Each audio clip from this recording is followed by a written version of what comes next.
السلام عليكم ورحمة الله وبركاته.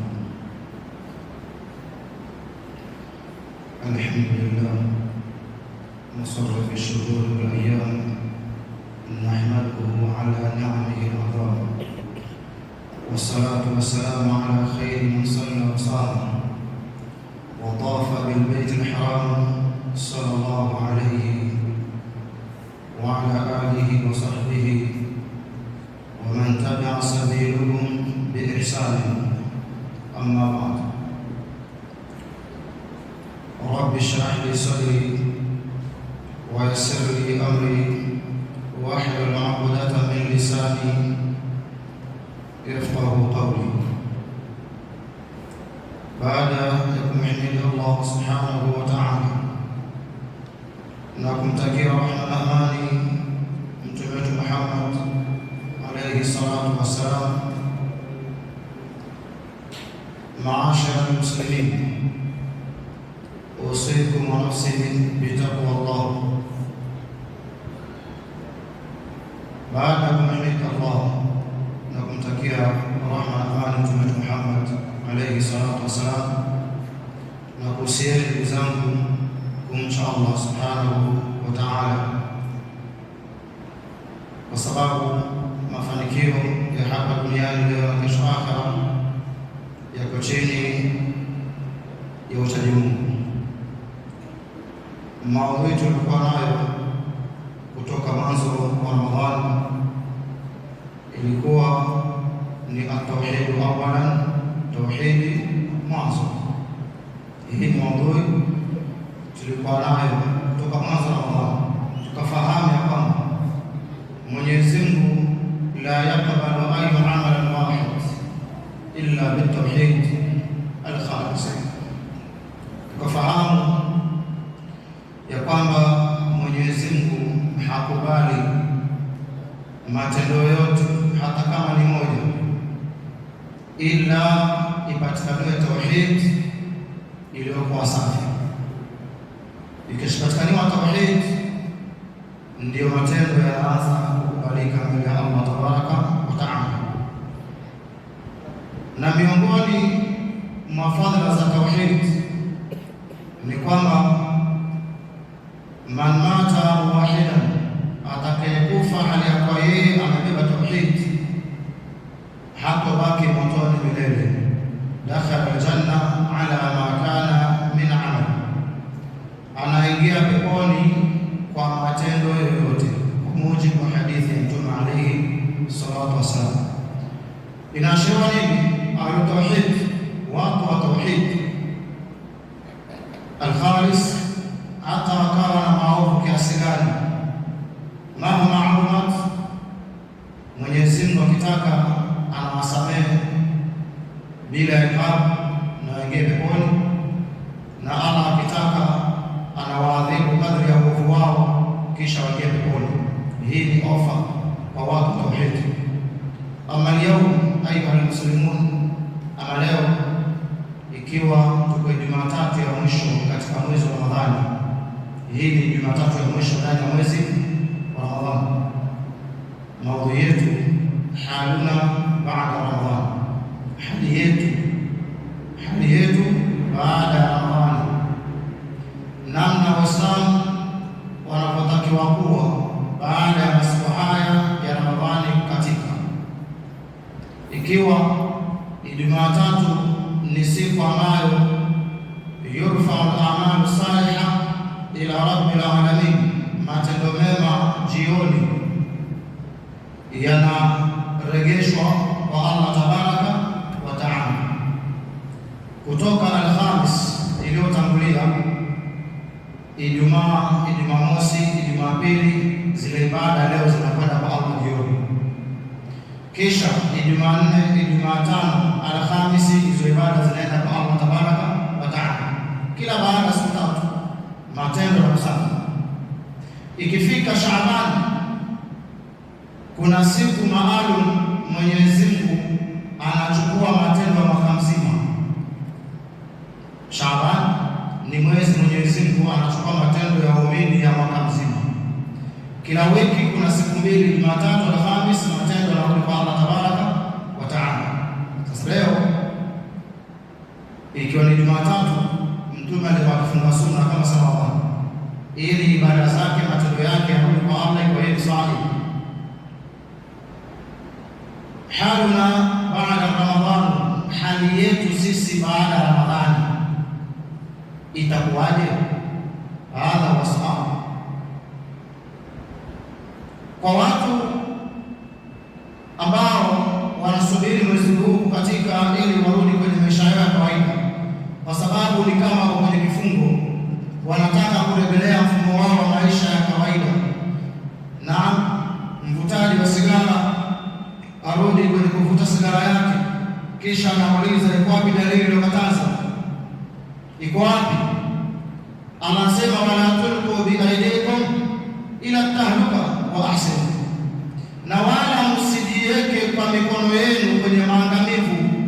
Sigara ina maangamizo mengi, tunaona kama zile karatasi zimeandikwa kwamba hii inadhuru afya yako, inasababisha kansa, inasababisha kadha, ina kadha. Haya ni madhara mengi, na waliozitengeneza wameyazungumza wazi. Alafu mtu bado anasubiria asome aya iliyokuja maalum kwa ajili ya kuharamisha sigara. Tunasema man akala thuma au bisala fala yuqarribana masjidana au musallana, atakayekula kitunguu maji au kitunguu saumu asikurubie msikiti wetu ama swala yetu. Vitunguu halali haramu. Kwa nini Mtume anavikemea? Lianna almalaika tataadha bima yataadha bihi banu adam, kwa sababu malaika wanaudhika, wanakereka kwa yale maudhi ambayo wanadamu yanawaudhi. Sasa kitunguu saumu harufu yake mbaya, umeshakula mchana, hujapiga mswaki vizuri, uje hapa msikitini, mama mtaim ameshatai ni yule ndio jirani yako kwenye sala ashikani, anakaribia kuangalia kando au anakaribia usoni. Sasa yuko ndani ya swala, lakini kwa sababu ya harufu mbovu anayoipata kitunguu saumu kutoka kwako, anakula ndugu yako Mungu. Fahamu ya kwamba hata malaika wanaudhika na hilo. Sasa ikiwa hivi ni vyakula, lakini Mtume anasema asikurubie mtu msikiti wetu kama vina. Je, wakutaji wa sigara wanaosema amin salatul maghrib, wanasema amin salatul isha, wewe ni Muislamu, siku moja ushawahi kuswali karibu na mfanya sigara akasema amin, je, ulifurahia harufu yake ya mdomo? Uliudhika? Na wewe ukishamwona tena huyu swala nyingine ukamkwepa, amepanga safa kwa mpuzi kwa kwenda mwingine, ikawa imeingia kwenye akili yako mtu fulani siwezi mama naye kwenye safa. Kwa nini? Kwa sababu ya harufu za sigara. Kwa hiyo inakuja kwa sigara ni haramu kwa mtazamo wao. Kwa hiyo hali yetu sisi Waislamu baada ya Ramadhani ni ipi?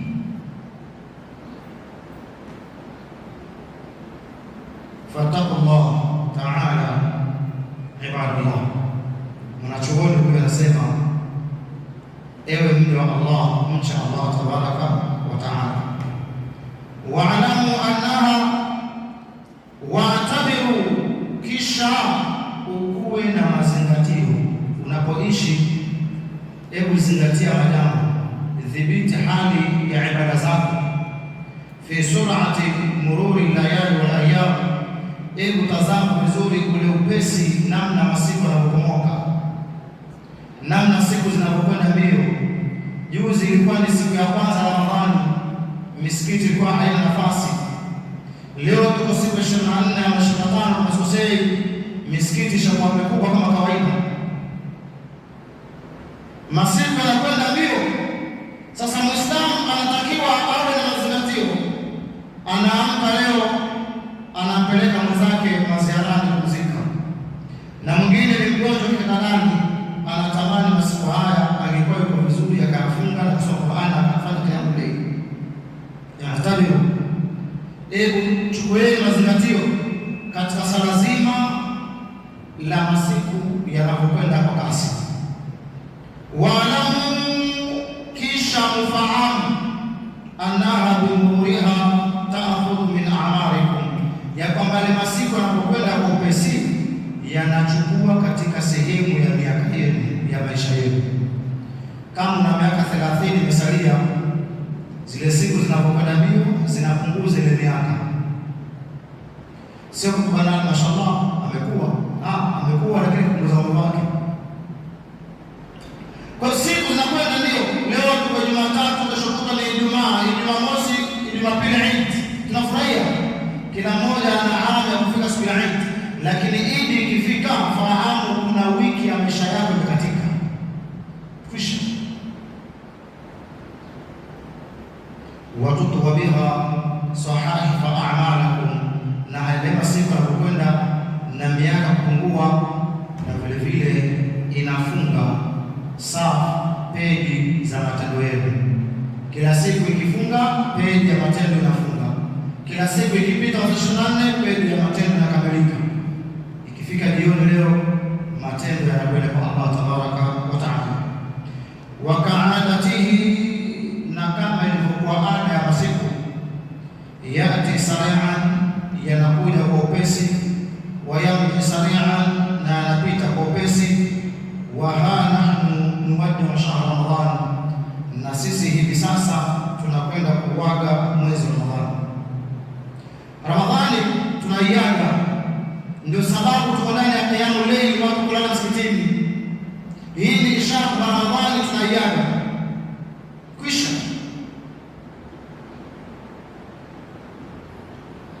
tunaiaga Ramadhani binahariha aljamila, tena kwa masiku yake ya mchana yaliyokuwa mazuri. Masiku ya Ramadhani haya mchana wake ni mzuri mno, na furaha. Mtu ameshinda bila chakula wala maji, lakini roho yake imetulia, hajakula hajakunywa, lakini anapata faraja ya nafsi yake. Walayalihi al-atra, na vile vile usiku wake uko ladha Ramadhani. Nahnu nuwaddi Ramadhani, sasa hivi sisi tunaiaga Ramadhani. Wa auda'nahu, na vile vile nayo yatwaga. Masha Allah an nuwaddi'a min al-a'mali hasaniha, wallahi itakuwa neema kubwa itakapokuwa tunaiaga Ramadhani kwa matendo mema yake. Ni furaha kubwa kwa waumini ambao wanaiaga Ramadhani hali ya kuwa wanatekeleza matendo mema. Wasayiaha, na ni furaha kwa waumini kuiaga Ramadhani itakapokuwa wao wamejiepusha na maovu. Wal ayyamu hazain, na haya masiku ni hazina, ni akiba. Haya masiku haya ni akiba Muislamu anajiwekea. Hafidhatu li a'malikum, masiku haya yana rekodi matendo yenu kila siku. Tudauna biha yawm al-qiyamah, wallahi kila mmoja ataitwa siku ya kiyama kwa matendo yake. Kila mmoja ataitwa kwa Allah tabaraka wa taala kwa mzigo wake. Mwenyezi Mungu anasema katika Qur'an, yawma tajidu kullu nafsin ma 'amilat min khairin muhdara. Imran, siku ambayo hii ya kiyama itakwenda kupata kila nafsi, kila roho, kila mtu kile ilichokitenda kwenye khairi kimehudhurishwa. Qur'ani yake aliyosoma iko hapa, sala zake ziko hapa, sadaqati ziko hapa, siyam ziko hapa, kama ni hija imefanyika iko hapo, kama ni jihad iko birrul walidaini kwa hapo, kila kitu kinaletwa sio yauma tajidu kullu nafs, kila nafsi min khairi ma amilat min khairi muhtar, kile ilichofanya cha khairi kimehudhurishwa, kiko recorded mbele ya Allah tabaraka wa taala. Kishawekwa pale, milima ishawekwa pale. Sasa milima hii ya matendo itakapokuwa hakuna shirki ndani yake, yale matendo yatapata hesabu. Yatapata nini? Hesabu, kwamba funga zangu bana, malipo yake hii ni kadhaa, wasawli wa ana alzi bihi.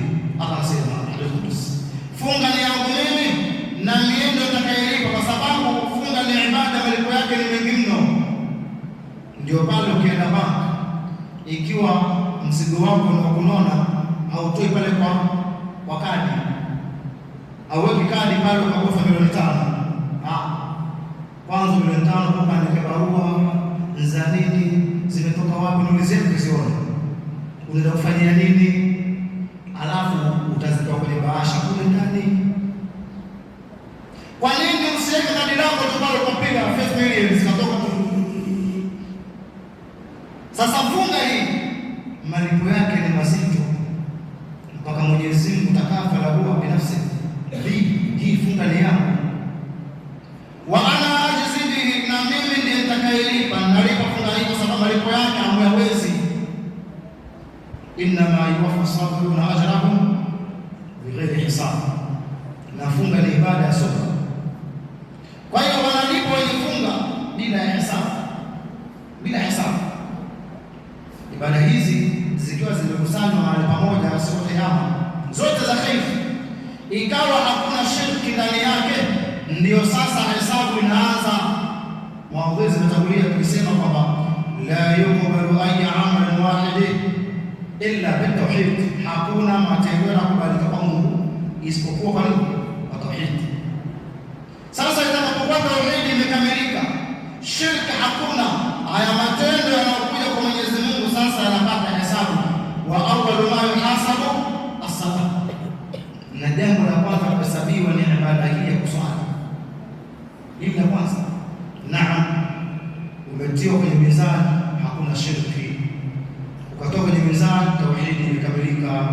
Haya, leteni swala, leteni swala. Yawma tajidu kullu nafsin ma amilat min khairin muhtar, siku ambayo kila nafsi itakwenda kukuta kile ilichokitenda cha khairi kimehudhurishwa, kimefikishwa kwa Allah. Wa qala qarinuhu hadha ma ladayya atid.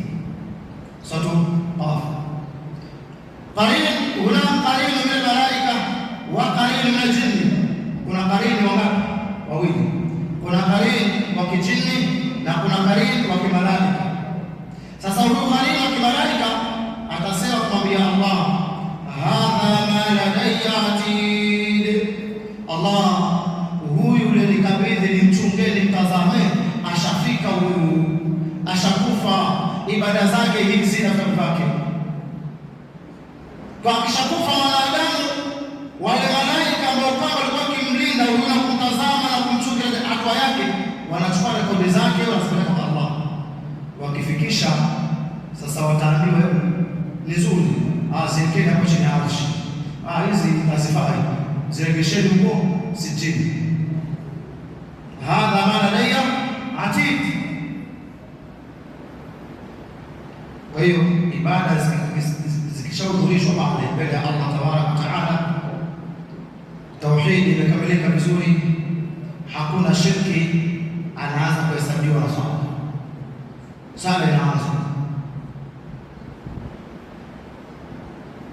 anasema wama amilat min su'in, na yale anayotenda katika maovu mabaya pia nayo analetwa. La hawla wala quwwata illa billah. Yale maovu nayo pia analetwa, hayaachwi. Naam, haya ndio yale mazuri yakenya hapa, na hizi ndizo zile roho zikija hapa. Tawaddu law anna bainaha wa bainahu amada ba'ida. Hapa sasa mwanadamu atatamani ya kwamba baina yake yeye na yale matendo maovu amadan ba'ida, ya separate mbali na yeye. Anatamani kwamba haya maovu haya yamekuwa mbali asione.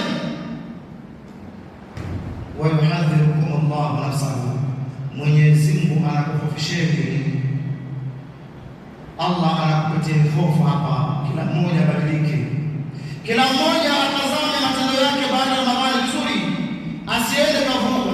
Yuhadhiru Allah, Allah anakufundisha. Wallahu raufu bil ibad, Mwenyezi Mungu ni mpole mwenye huruma kwa waja wake, kwamba haya majambo yatatokea huko mwisho. Khairi italetwa, uovu utaletwa. Wallahi yale maovu atatamani kwamba asitane nayo, yawe mbali sana, lakini ndio hivyo analetwa. Waburrizatil jahim liman yara, Allah atausogeza moto jahannam kwa yule atakayeingia. Fa amma man tagha wa athara alhayata ad-dunya fa inna al-jahima hiya al-ma'wa wa amma man khafa maqama rabbih wa nahaa nafsan 'anil hawa fa inna al-jannata hiya al-ma'wa. Kwa hiyo jahannam inaletwa ndio wale maovu, na pepo nayo inaletwa ndio wale mema. Atatamani Allah aliyebeba uovu kwamba ule uovu asikutane nao, wewe mbali sana. Qul Muhammad sallallahu in kuntum tuhibbuna Allah, nyinyi watu wa Ramadhani, watu wafunga na sala, watu wa tauhid, ikiwa kweli mnampenda Mungu Allah, fattabi'uni, waambie nifuateni mimi.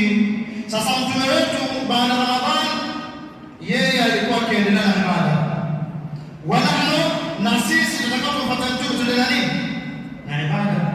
Wa'budu rabbaka hatta yatiyaka al-yaqin, Muhammad mwabudu mola wako mpaka kifo kije. Hasan Basri rahimahullah anasema as-salafu salih kanu, walikuwa wema, walikuwa wana ibada hata al-maut, mpaka kifo kinafika ndio ibada zinakuwa mwisho wake. Wema utamlia. Sasa sisi ikiwa kweli tunampenda Mungu, tunataka kwenda kuyapata mema, tumfuate nani? Mtume. Kama kweli tunampenda Allah, Allah anatuambia mfuateni Muhammad.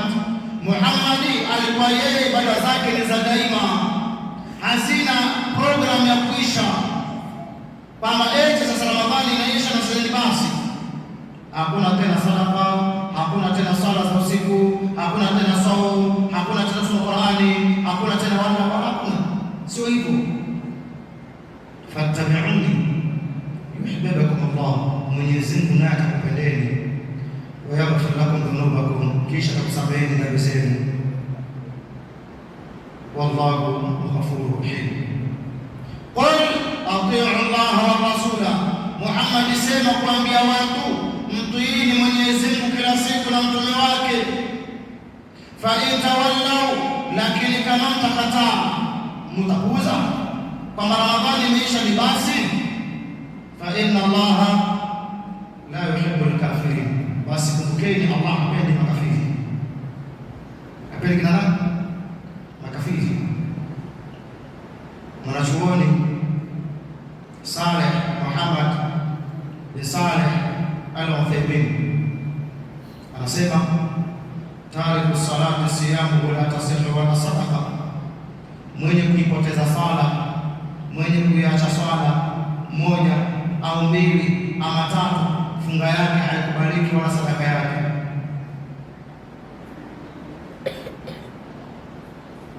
Funga yake haikubaliki wala sadaka yake fanya nini? Haikubaliki. Na Mtume anasema alfarqu bainana wa bainahum as-salah, tofauti ya sisi Waislamu na wasiokuwa Waislamu ni sala. Faman taraka faqad kafar, atakayeacha sala jamani amekufuru. Hii ni hadithi kaja nayo kaipokea Imam Bukhari. qul atiu Allah, sema Muhammad kuambia watu mtiini Mwenyezi Mungu daima.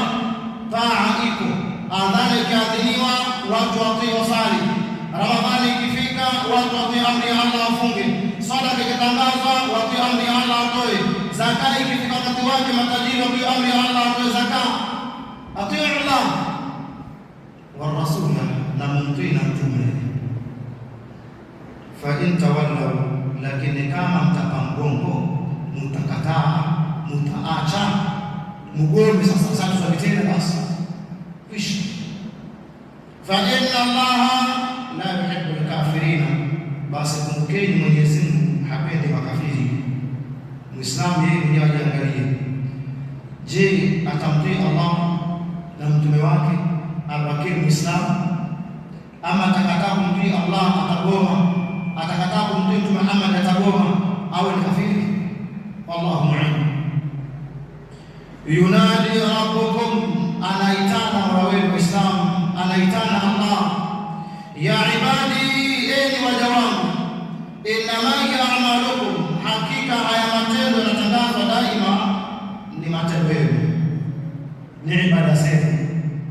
Ramadhan durusi kila swala, durusi al-fajr, durusi baada dhuhuri, durusi baada asri, durusi baada adhan isha, kabla isha, durusi kila kona misikiti yote, isipokuwa michache.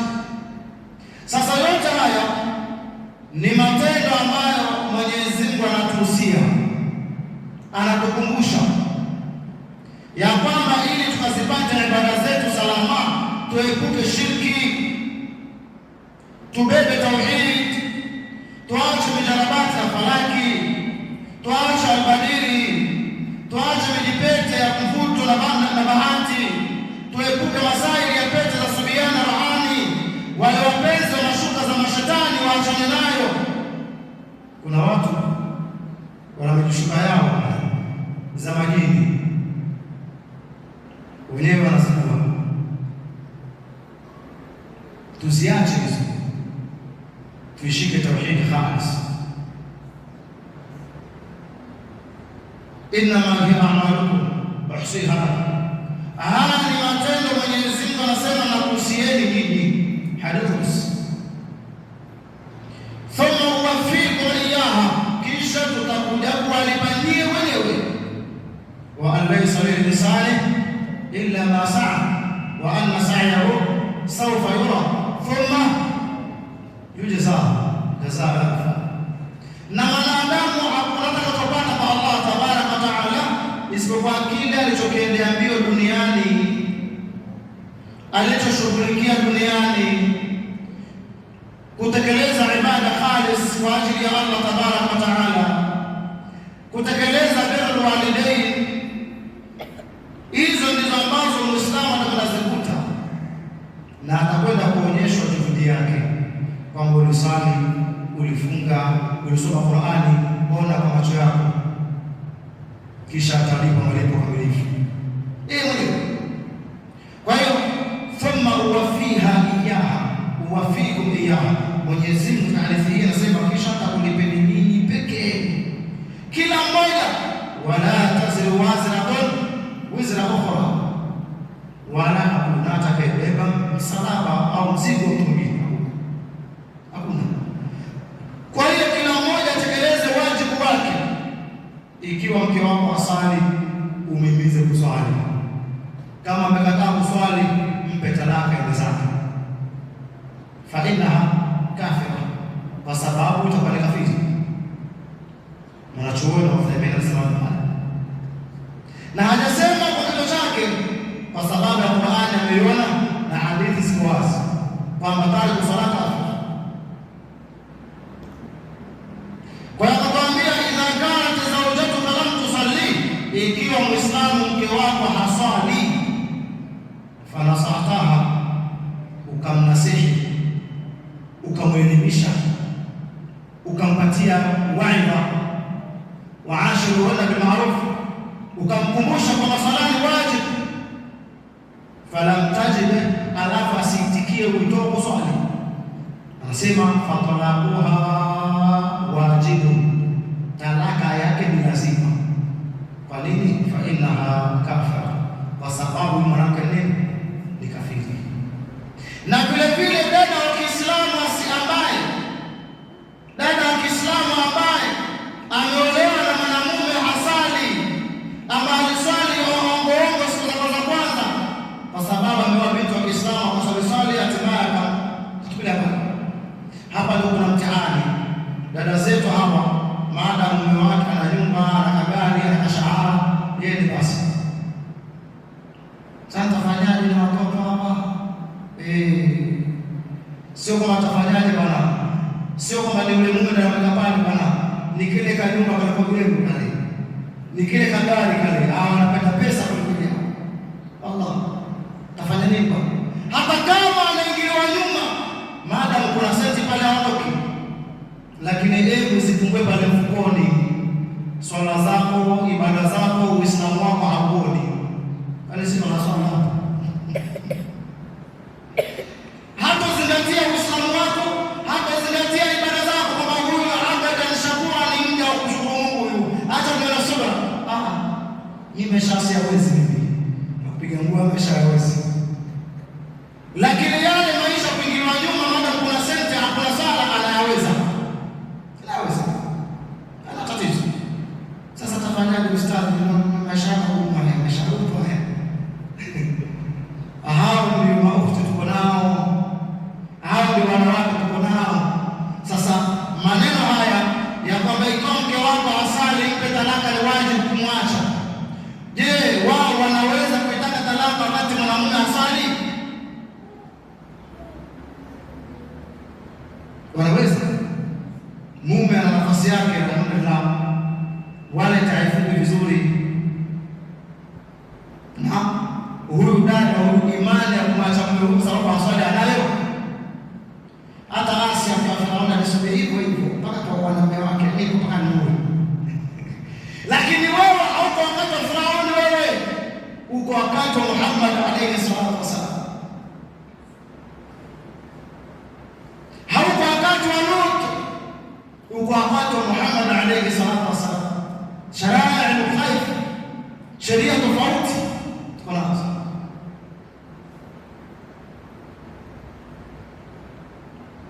Pale kusala ukibaki naye unazidi. Ima ni mume au ni mke, fa innaha wajibu talaka, kwa sababu talaka wal wajibu.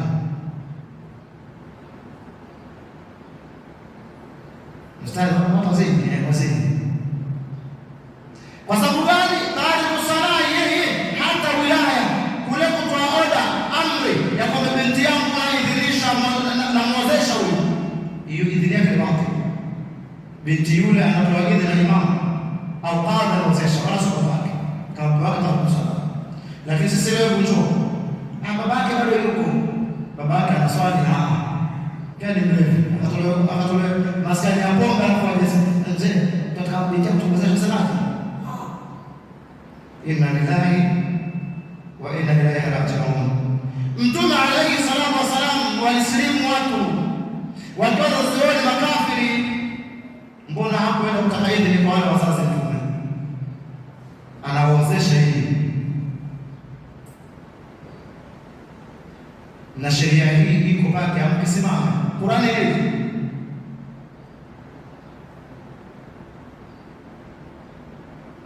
Anapokuja binti wa Kiislamu muhajirat aliyegura uovu watu wake, Muislamu kisasa, famtahinuhunna, anasema mpeteni mtihani.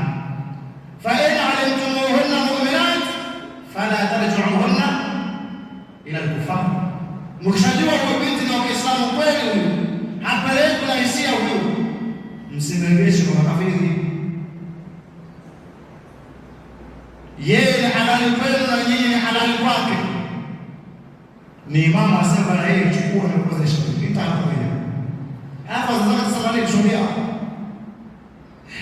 Kwa sababu dini iko mbali na wazazi wake. Wallahu a'lam. Habari zetu hii, lakini tusiende sana tuache hapo. Sasa thumma uwafikum iyaha, haya matendo na kusieni kisha kuja kwa nyinyi wenyewe.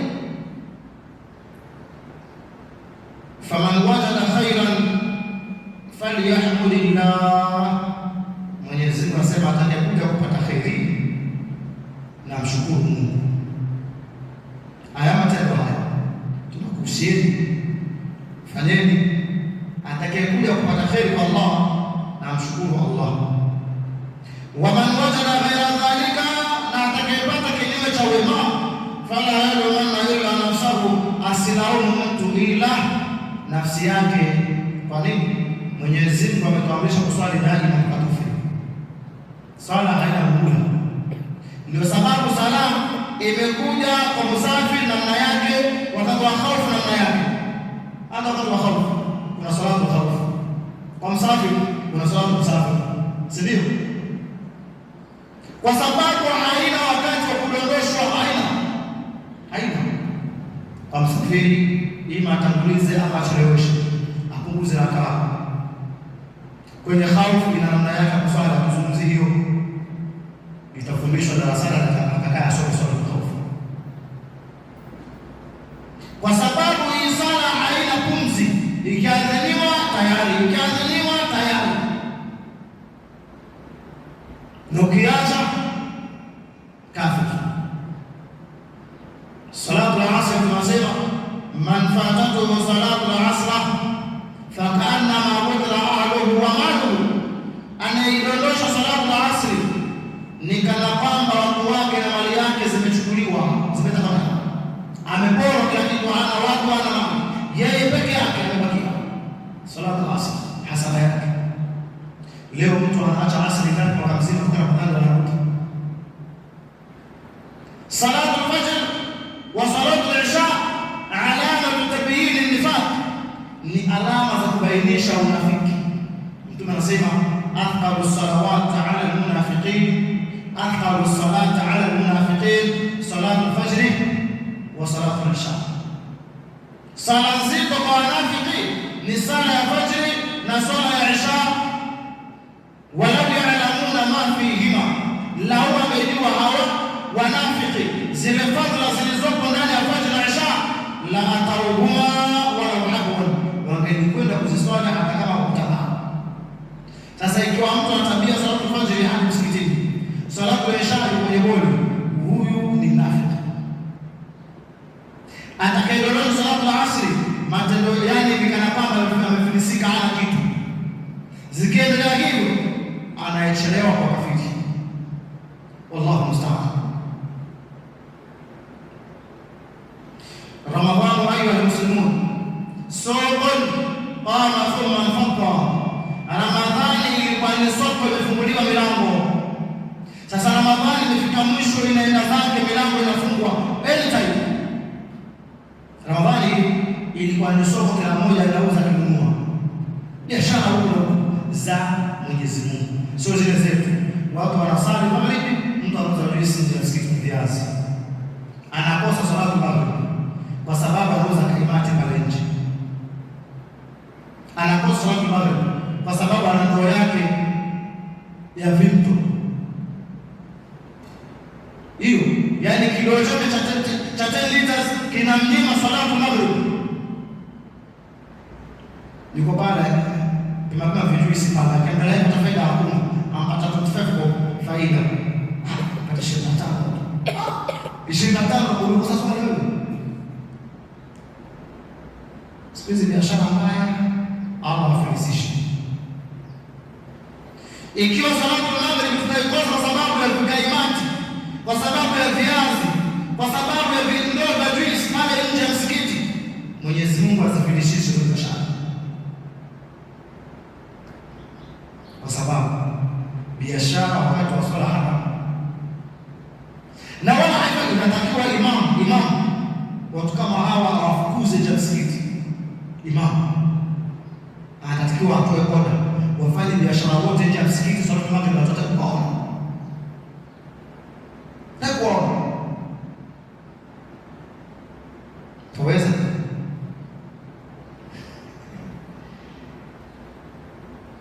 ukifanya mchezo kando kagrisi cha mwadhini anataka kurudi vijusi vyake, wamepatia mtu wa kuzaliana, ni watu wa swali, alafu wamesababisha kwa swala kwa nje. hii hatari.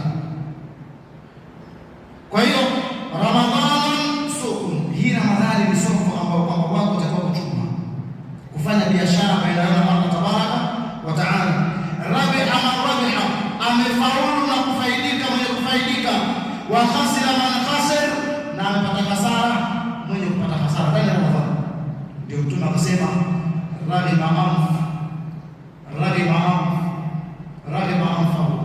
amepata hasara man dakhala alaiha Ramadhan, yule ambaye kwamba Ramadhani itamfikia wala yughfar lahu, alafu asipate msamaha. Yani Ramadhani imekuja mpaka leo tuko mwisho, alafu wewe au mimi hatujasamehewa. Hii ni hasara. Ikiwa hatukusamehewa Ramadhani, tutasamehewa lini tena? Kama Ramadhani haijakuwa sababu ya sisi kubadilika, tunabadilika lini tena?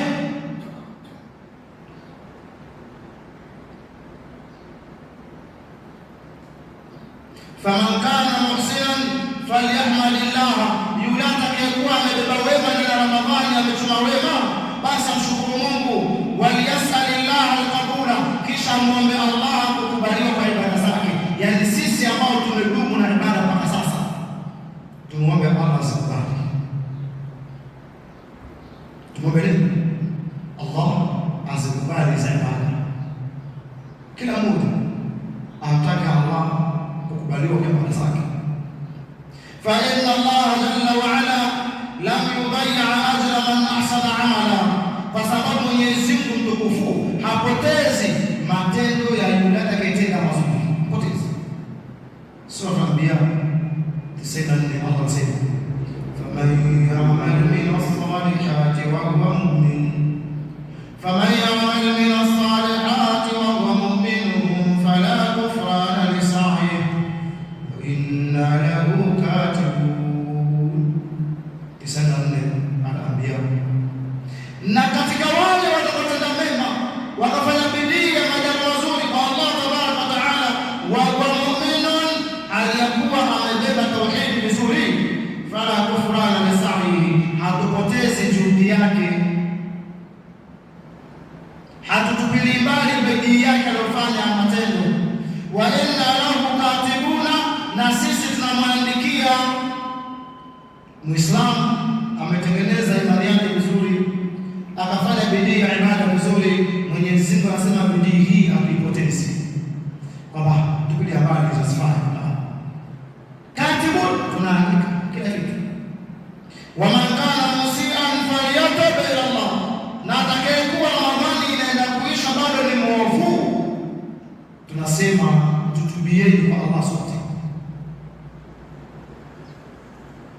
Watubu ila Allah jami'an ayuha almu'minuna la'allakum tuflihun, na tubieni kwa Mwenyezi Mungu nyote enyi waumini, ili mpate kufaulu. Kwa hiyo wanaitwa kwenye tauba waliopata imani kwamba watubie. Kwa hiyo ikiwa mtu mpaka sasa ana wasiwasi na matendo yake, anajiona bado sijatengeneza jambo, afanye tauba.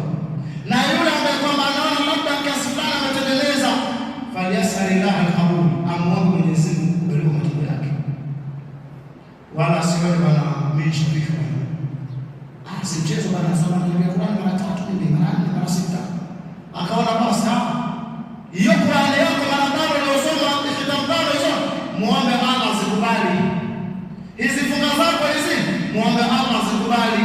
Hizi sala zako hizi, muombe Allah azikubali, kwa sababu ima ayatakabala Allah, Mwenyezi Mungu akitaka azipokee azikubali, au Allah akitaka aziregeshe.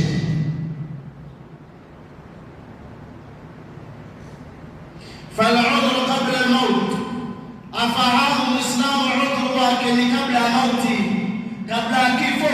Nafasi ipo ya tauba, udhuru kabla ya mauti. Lakini kifikia pale, rabbi rji'uni, Mola wangu nirejeshe. Kwa nini? La'alli a'malu salihan, ili nipate kutenda mema. Yapi? Fima taraktu, yale niliyoacha. Kwa hiyo kabla ifikia hapa, fatawbatu tawbatu ayuha almuslimun, kila mmoja afanye tauba. Wallahu yuhibbu tawwabin, Mwenyezi Mungu anapenda wale kutaka msamaha, anapenda sana. Kama kweli mimi Ramadhani nilipoteza, nilifanya nunge ndani ya Ramadhani, niliharibu funga zangu, Allah anaomba msamaha wako. Yuhibbu dhalik, Allah anapenda kwamba alima abadi annahu rabba, mja wangu amefahamu sasa kwamba anaye Allah, yuko Mola wake. Yakbalu tawbata an ibadihi, anakubali tauba za waja wake, unapata msamaha. Kana salafu salih, nikimalizia, wema waliotangulia, masahaba wa Mtume pamoja na Mtume na waliofuata baada ya masahaba, waliokuja baada ya wale na masahaba hao, wema waliotangulia, rahimahumullah, Mwenyezi Mungu arhamu. Hinama wakati ilipokuwa Ramadhani kwao inapoisha, Ramadhani kwao ilipokuwa inakatika, yusibuhum alhamu, walikuwa wakipatwa na fadhaiko, wakipatwa na wasiwasi. Kwa nini? Ramadhani inaisha. Sio sisi sasa tunafurahia, yani ishraa sudur, zifua zinafunguka, alhamdulillah, Ramadhani yaisha, alhamdulillah, tunashukuru. Anafurahia kwa Ramadhani inaisha, biashara zinarudi pale pake, wakaongoka, watauza mboga zao, wakaongoka kuuza pombe zao, kwa sababu wanywaji wa pombe wamefunga.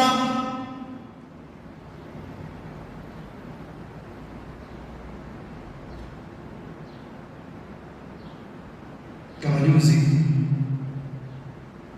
nikiwa upande wa pili wa feri, nauliza baadhi ya nguo za watoto pale, yule anauza ananiambia, nyinyi Waislamu ndio mnatupromoti sana, watu habari hawavai. Yani watu habari wafanye nini? Hawavai nguo mpya, yao ni mitumba ile 20-50, lakini kubwa nafahamu watu Mombasa hawavai mitumba, ni watu nguo mpya. Sasa nyinyi ndio mnatusupport pale. Sasa tuangalie, ikiwa ni kwenye mavazi wanafahamu kwamba sisi ndio tunafanya nini, tunawasupport, tunawakadirisha. Kama ni kwenye vyakula, sisi ndio tunakula vizuri, wala kuna kitu wale watu wakidai tu wale mahindi na maharagwe basi, lakini sisi ndio watapata hapa hii steak kufuta bwana. Ukienda kwa safari utaita vikubwa hii, wao hawajui yeye ni kile yake na sukuma kwa mambo yamekwisha. Leo kufanya bani kibeli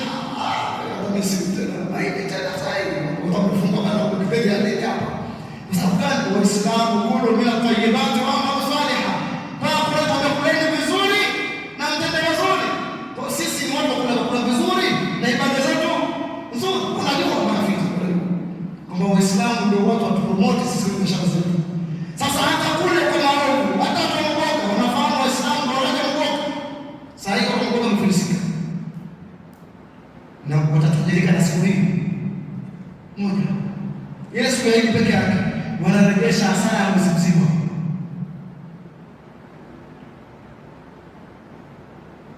Hii ni hatari. Sasa itakapokuwa Muislamu hajabadilika Ramadhani mzima, ni hatari. Hajaamua kuacha kuboga Ramadhani mzima, ni hatari, hatari sana. Kwamba Muislamu badala senti zake anunue mahindi akafurahiwa vizuri nyumbani kwake, ale apate nguvu ya kuzaa watoto kwa kuswali, yeye anaharibu ile afya.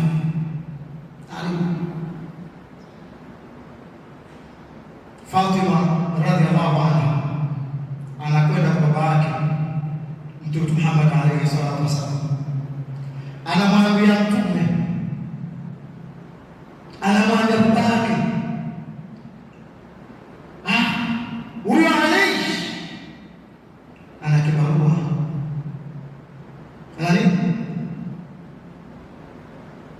ana kazi, naomba Rasulullah, hebu ukae kuzungumze naye, apunguzie vipimo, apunguze na kasi ile.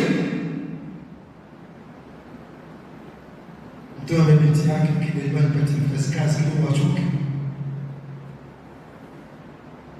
Leo sisi bibi zetu imekuwa ni gumzo, kila anapoenda mume wangu ana nguvu, mume wangu ana nguvu. Muislamu tambua vipi una nguvu Muislamu? Wakati Allah amekuweka nafasi nne, vipi unakosa nguvu? Vipi? Wanawake shekhe, wanawake hawawezi, wewe ni muongo shekhe. Hawa hatuwezi. Allah. Hatuwezi. Ndio sababu Allah akatokea wanne. Hatuwezi. Leo mwanamke wa Kiislamu anahangaika, mume wake ana nguvu. Hii ni hatari. Tena wewe mwenyewe kashamilika. Akiamua sasa nenda tafute madawa. Sisi tushazaa tunatolewa watoto. Atosha sana. Tunatolewa watoto. Wewe unafikiria watoto? Ndio sababu kwa mwenyewe mkae. فإذا تطهرنا فأتوهن من حيث أمركم الله.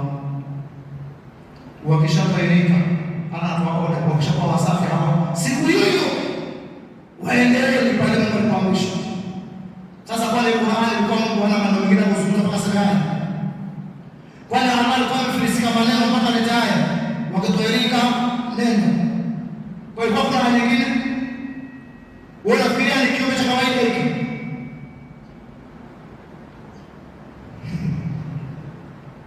Sasa wewe unatangulia Ramadhani ilipokuwa inafikia mwisho kuisha, yusibuhumul hammu, wanapata nafadhaiko.